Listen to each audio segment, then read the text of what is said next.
तो दोस्तों, यमराज ने चित्रगुप्त को जो कथा सुनाई है, हम वह आप सभी को सुनाने जा रहे हैं। इस कथा में मनुष्य के आचार विचार, अच्छी और बुरी आदतें तथा जन्म मृत्यु के विषय में बहुत ही महत्वपूर्ण ज्ञान दिया गया है। इस ज्ञान को कभी आधा अधूरा नहीं सुनना चाहिए। तो चलिए बिना देरी नमस्कार दोस्तों, शुरू करते हैं। आप सभी का स्वागत है। दोस्तों, एक बार यमराज और चित्रगुप्त यमलोक में बैठकर बात कर रहे होते हैं। तभी चित्रगुप्त यमराज से पूछते हैं, हे प्रभु, किस कारण से मनुष्य की अकाल मृत्यु होती है? कौन से मनुष्य को संतान सुख नहीं मिलता है और कुछ मनुष्यों की मृत्यु शिशु अवस्था में ही क्यों हो जाती है? इसके पीछे क्या कारण है? तब यमराज चित्रगुप्त को बताते हैं, हे चित्रगुप्त, तुमने उचित ही प्रश्न किए हैं। इन सभी प्रश्नों का उत्तर मनुष्य की आदतों में छिपा होता है। मनुष्य जिस प्रकार का आचरण करता है, उसे उसी के अनुसार सुख और दुख भोगने पड़ते हैं। मनुष्य की अकाल मृत्यु होने के पीछे भी उसकी आदतें ही कारणीभूत होती है। तुम्हारे प्रश्नों का उत्तर बताने से पहले मैं तुम्हें एक अत्यंत महत्वपूर्ण कथा सुनाता हूं।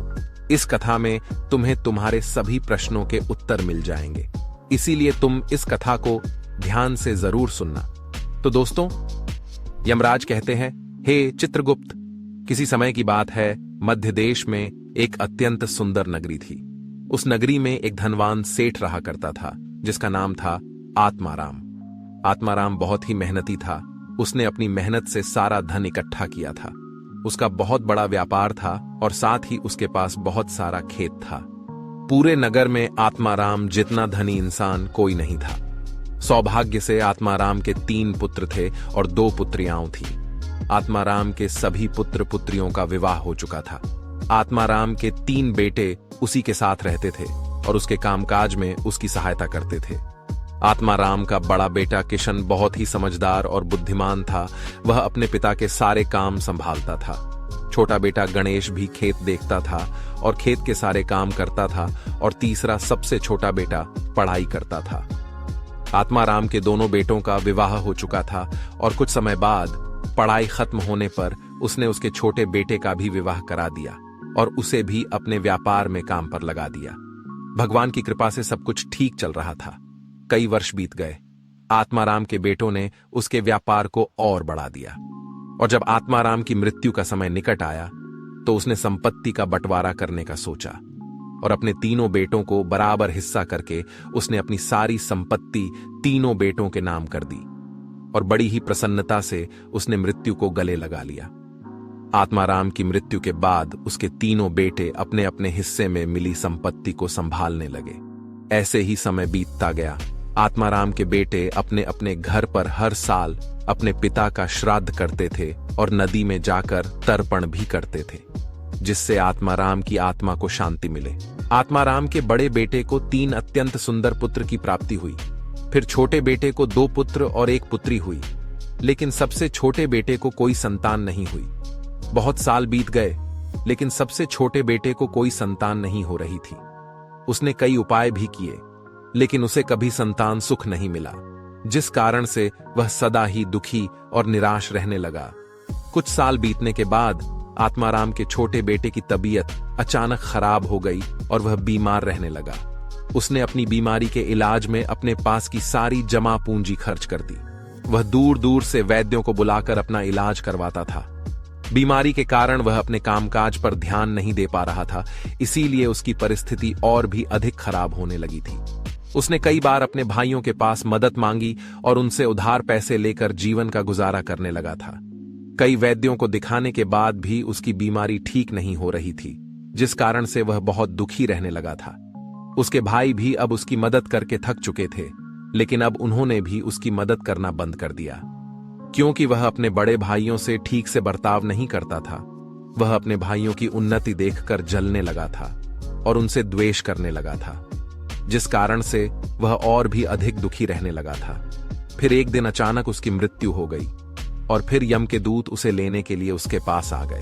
यम के दूत उसे घसीटते हुए यमलोक लेकर जाने लगे। फिर यमलोक पहुंचने पर उसे यमराज के सामने लाकर खड़ा कर दिया गया। वहां पर जाने के बाद वह छोटा बेटा रोता हुआ यमराज से पूछने लगा, हे यमराज, मैंने ऐसा कौन सा पाप किया है जिससे मुझे ये दिन देखने पड़े। मैं तो कितना अच्छा भला इंसान था, लेकिन किस कारण से मुझे अचानक रोगों ने ग्रसित कर दिया? किस कारण से मेरा सब कुछ नष्ट हो गया? ऐसा मैंने कौन सा पाप किया है? फिर यमराज कहते हैं, अरे मूर्ख, तूने अपने जीवन में बहुत पाप किए हैं। तेरी बुरी आदतों के कारण ही तुझे ये दिन देखने पड़ रहे हैं। तेरी अकाल मृत्यु का कारण भी तू खुद ही है। अब मैं तुम्हें बताता हूं कि तूने शास्त्रों के कौन से नियमों का उल्लंघन किया है जिस कारण से तेरी दुर्दशा हुई है।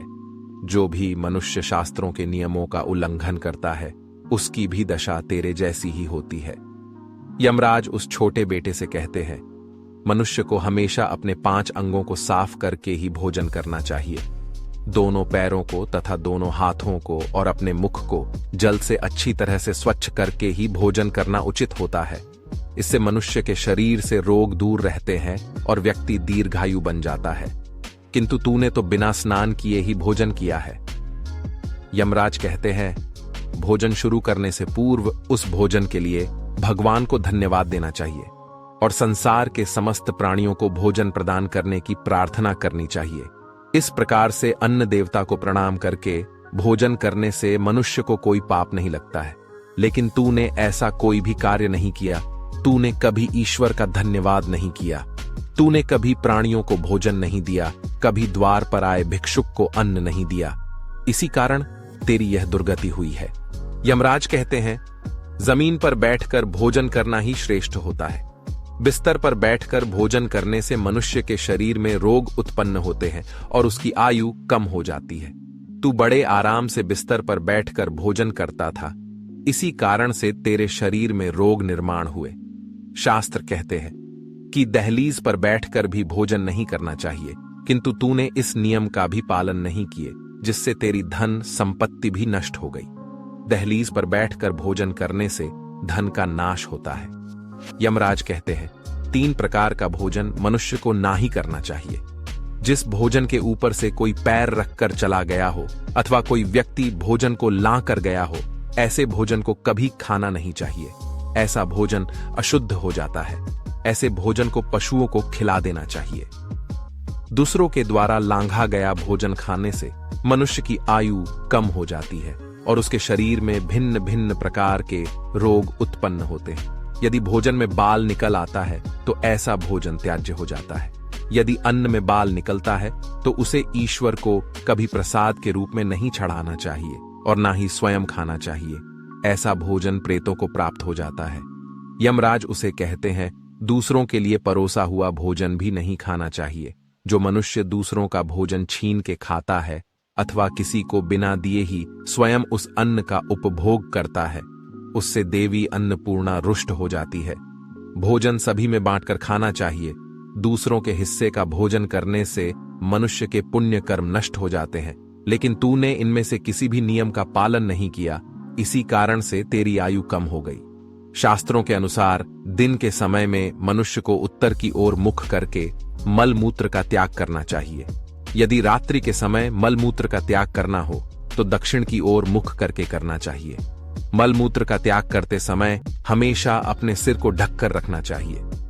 किसी भी पेड़ के नीचे, कुएं के पास, नदी के किनारे के पास, गौशाला के पास, देव मंदिर, अग्नि के पास तथा शमशान भूमि के पास कभी मल मूत्र का त्याग नहीं करना चाहिए।